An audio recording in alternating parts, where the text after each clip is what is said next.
Good evening, friends. I'm going to do a little video here using a common sense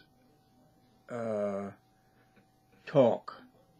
You know, many years ago, I had an uncle who only went to like second grade. This is way down there in North Carolina, way back in the 40s and 50s.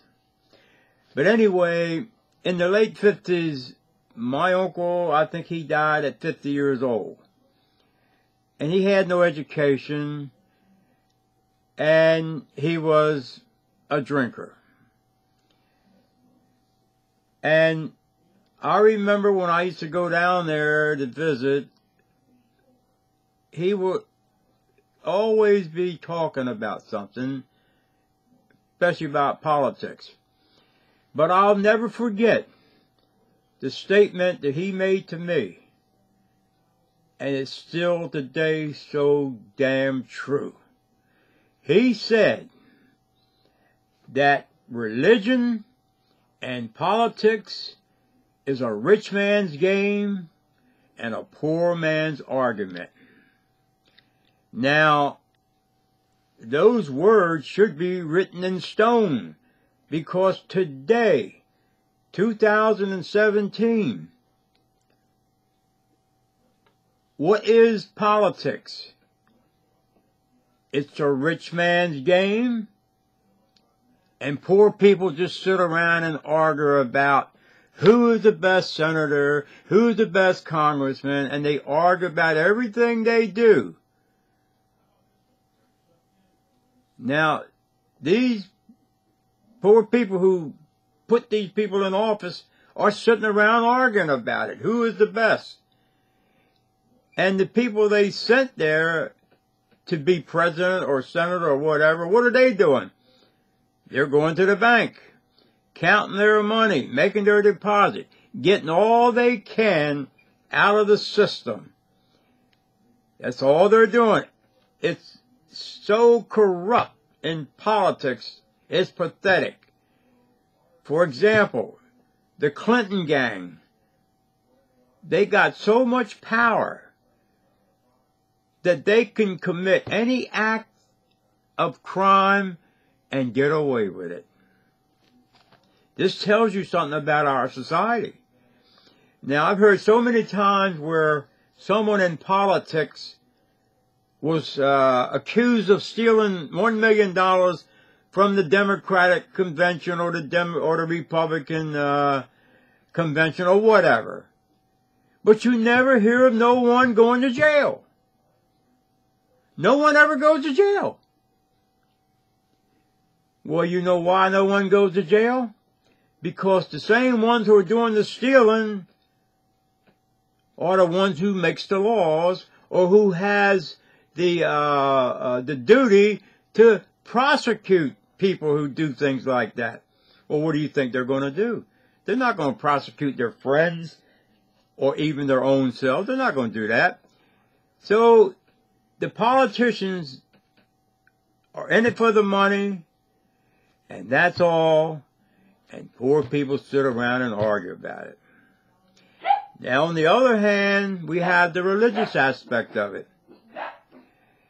We have religion. People sitting around arguing about a scripture, and they argue and they argue and argue.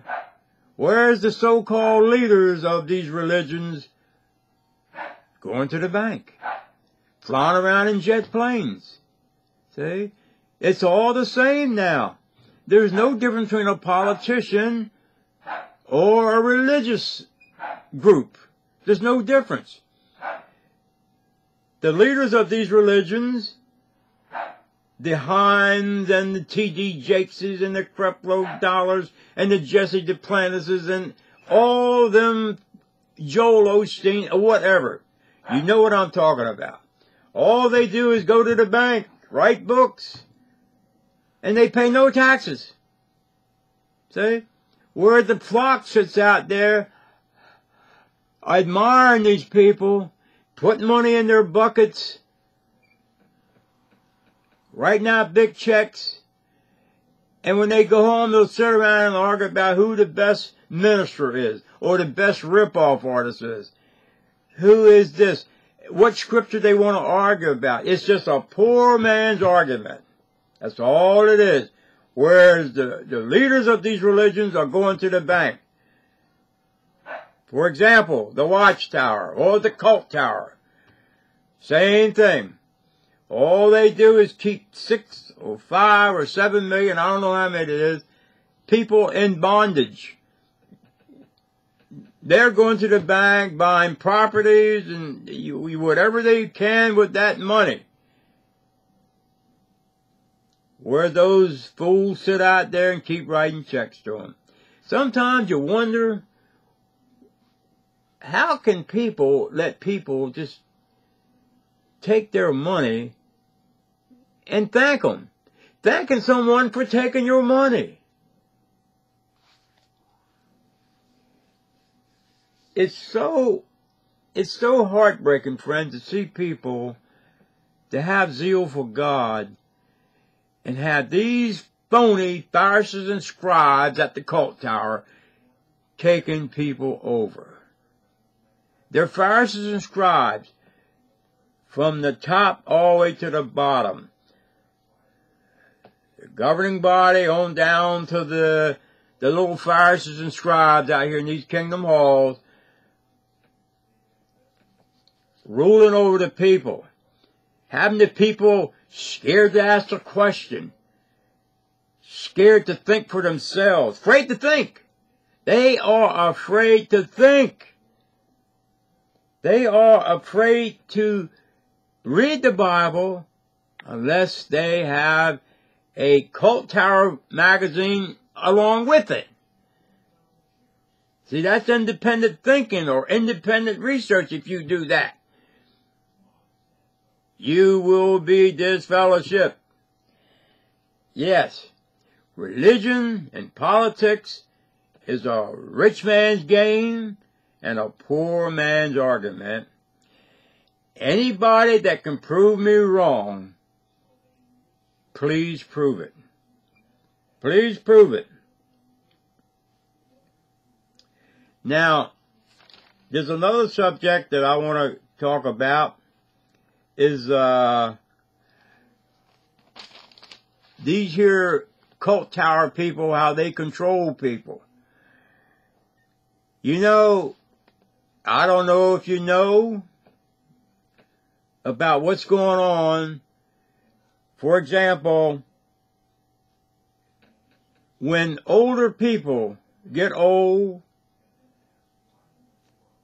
and their last 10, 15 years are clinging to this nonsense, they have been so brainwashed down through the years that they have given the Cult Tower permission through the Cult Tower's lawyers to have their properties when they pass on. Or they have their bonds and stocks when they pass on. And the person will leave his property, his home, his business to the Cult Tower, forsaking the children. The children think that they have something when dad or mom passes on. No, they don't. When it's all said and done, the Cult Tower is the one who has the legal papers to take possession of the home that little Johnny was supposed to get. Little Johnny don't even know nothing about it, because most people don't see no wills. But this is what's going on in this world.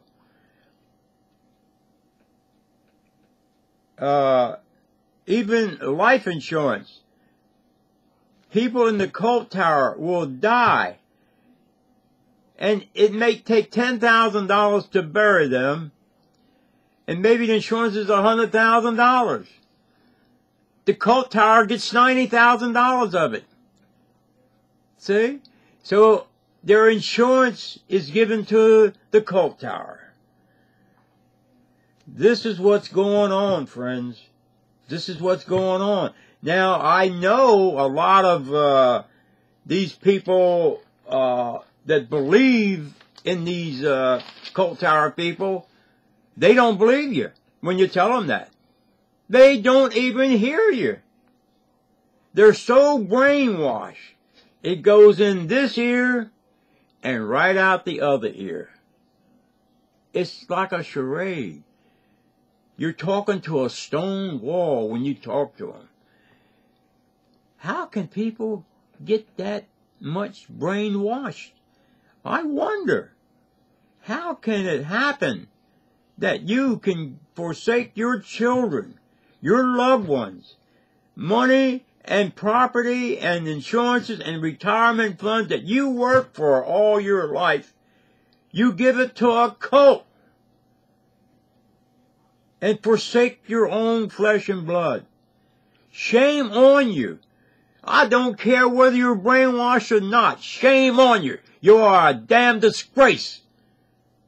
You are a disgrace to leave your hard-earned properties and monies to a corporation, to a business that's got the people brainwashed from the top to the bottom. But you know, I always wondered, these little roosters, these little Pharisee scribes that are called elders, they're not getting no money out of this deal. They're not getting no money. So you would wonder, well, why are they fronting and carrying on all the rules and regulations of the cult tower if they're not making any money on it? Well, what is going on is that these here little Pharisees and scribes have a briefcase or a book bag that gives them a little sense of power and looking up to when they come into the kingdom hall. See? And they love that. They love to be recognized as elder so-and-so. He's the presiding overseer. See, he loves that. He don't care about whether he gets any money or not. Well, that's the way poor people think. If you give them power, okay, that's all I want is power. You don't have to pay me. As long as I got the power to disfellowship people and they look up to me, it makes me feel good. Yeah. They're not going to tell you that, but you can see it. You can see it.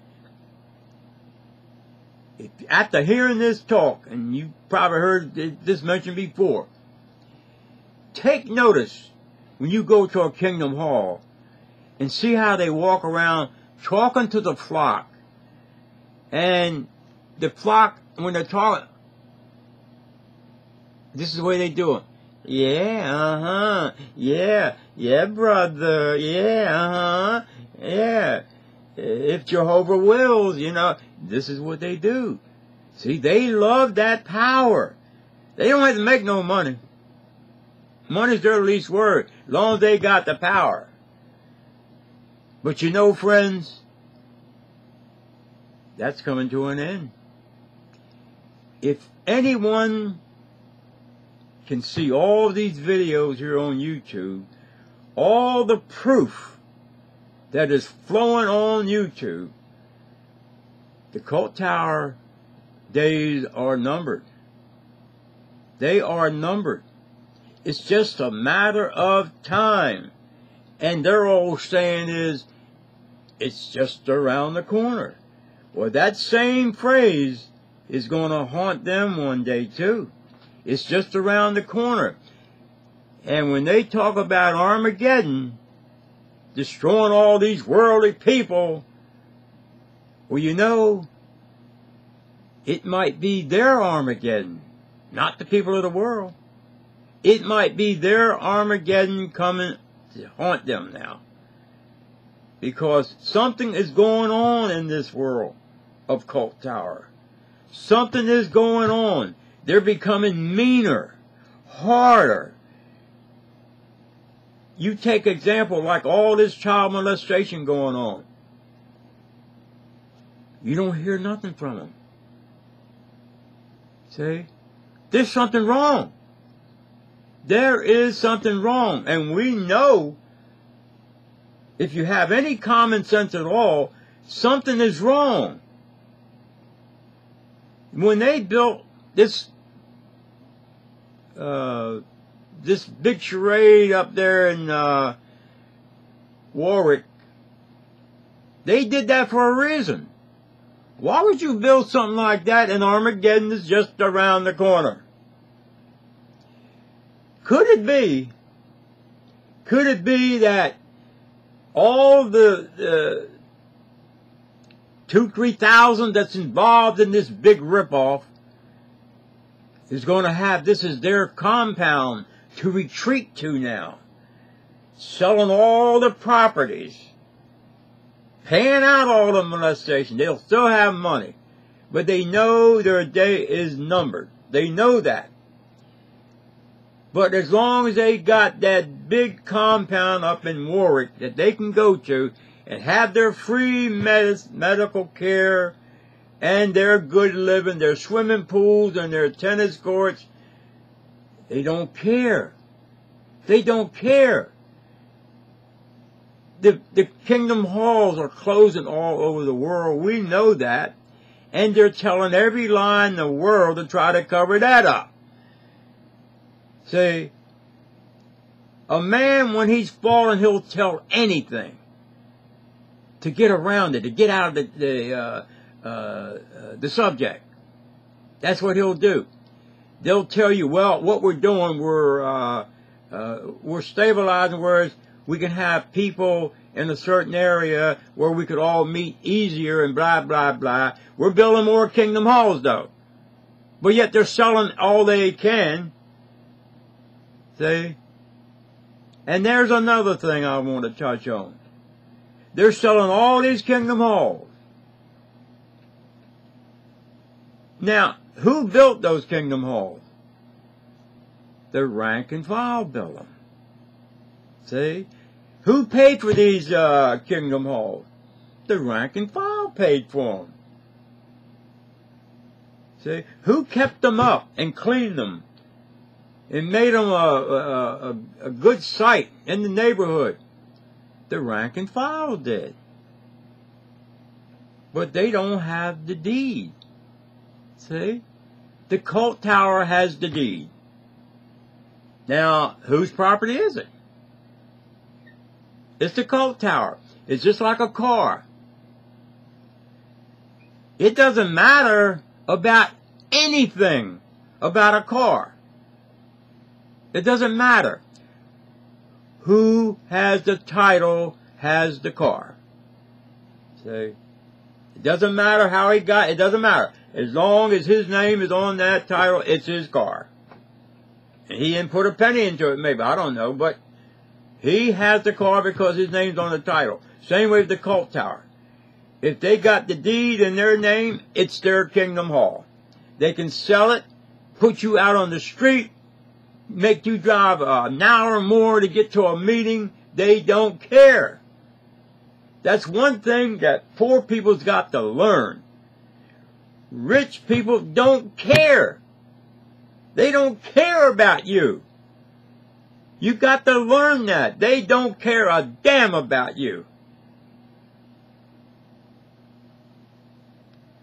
But something is happening, friends, and I think you all know what it is, too. The cult tower is going out of business. No matter what they tell you, you can see when a man's lying. You can tell it, see. They'll tell every little lie to get around the subject, to get away from the subject. Now, you remember, I don't know if any of y'all remember Richard Nixon, who was the president of this country. I remember it. I remember when Watergate broke. If you know anything about Watergate, it's a simple thing.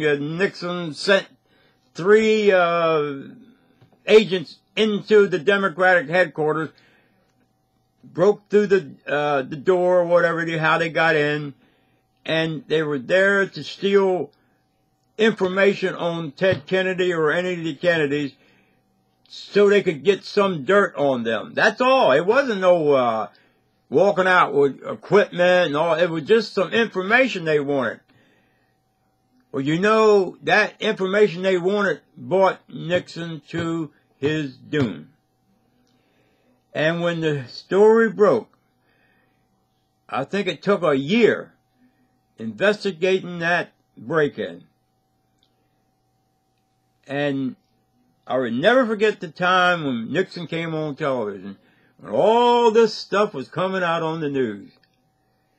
When Nixon said on the TV that night, "Your president is not a crook."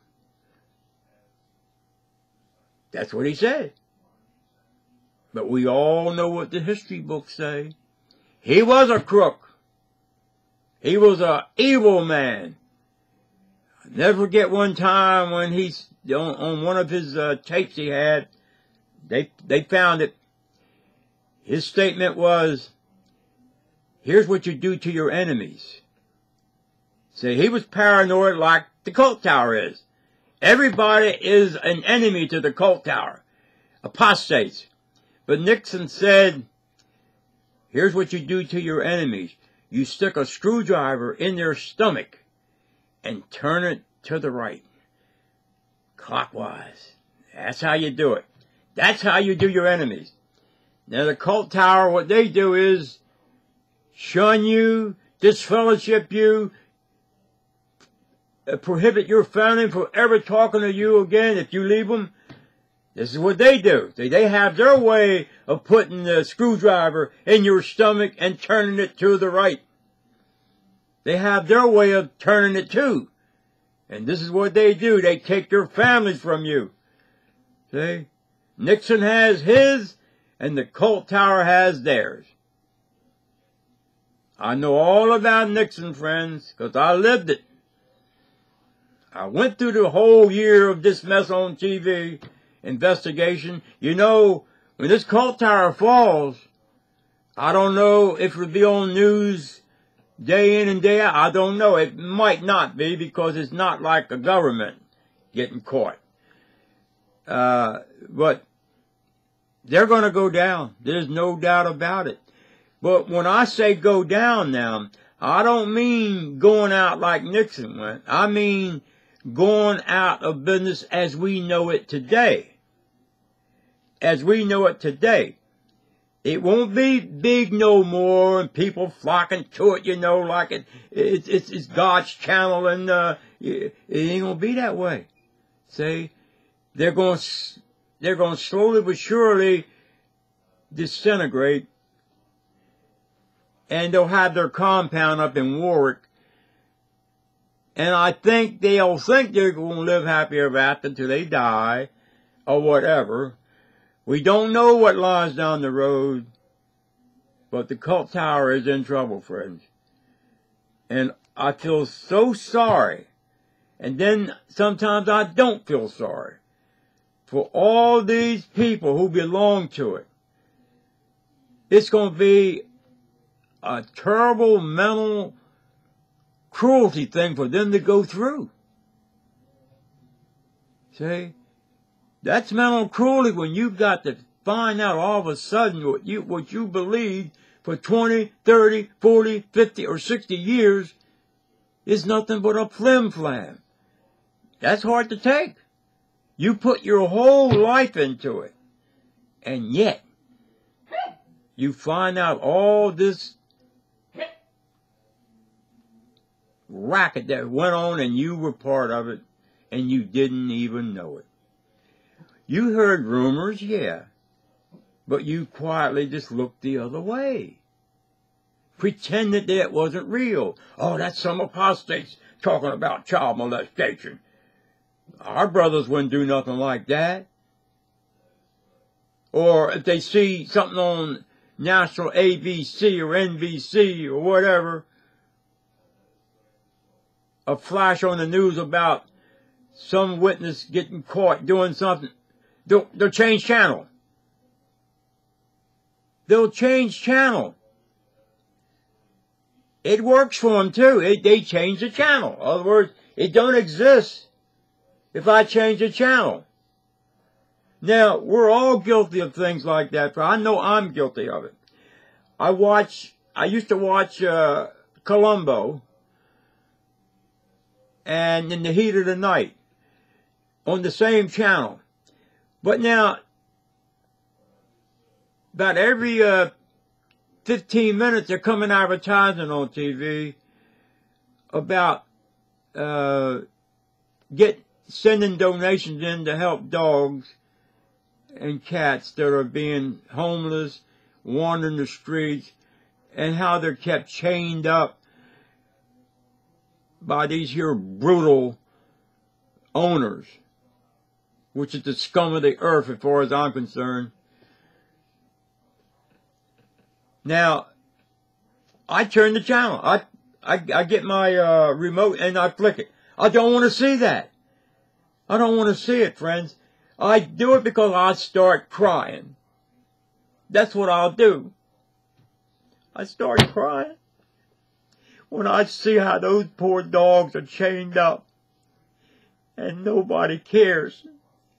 Although I leave it, it's still there. I know that.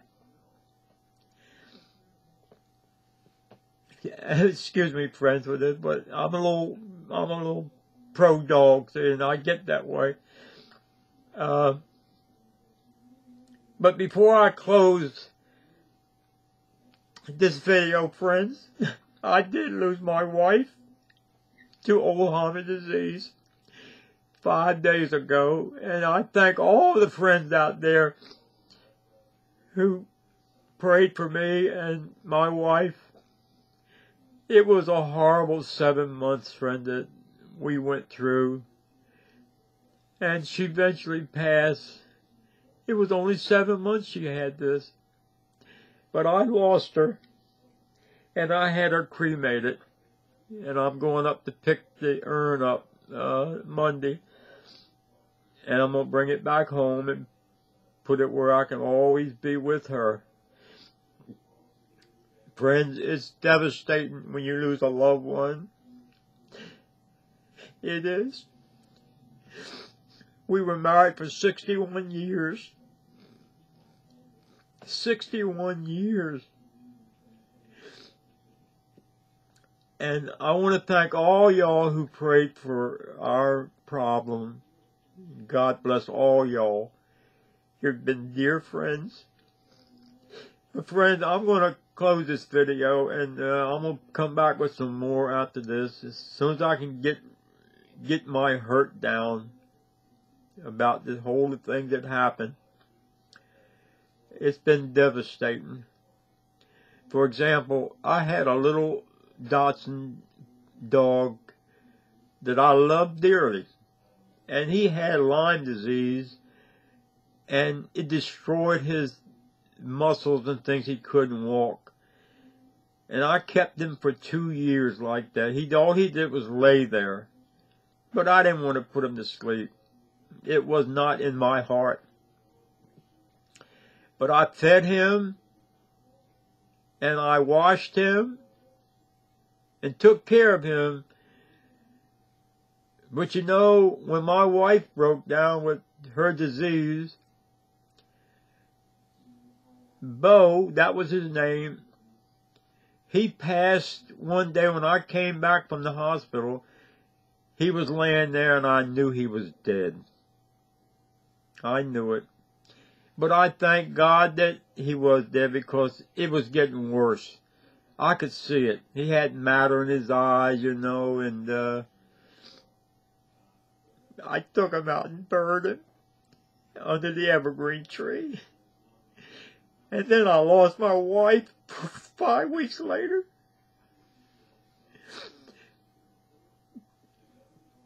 Friends, maybe I shouldn't even made this video, but I did, and I'm going to put it on here. And like I said before, I want to thank all y'all who prayed for me and my wife. And I know if there's a God in heaven, I'll see her one day, because she was a good person. I wasn't as good as she was. I know that. I don't have to go into all that. She was a wonderful person. So friends, thank you, and God bless you. And good night. Thank you.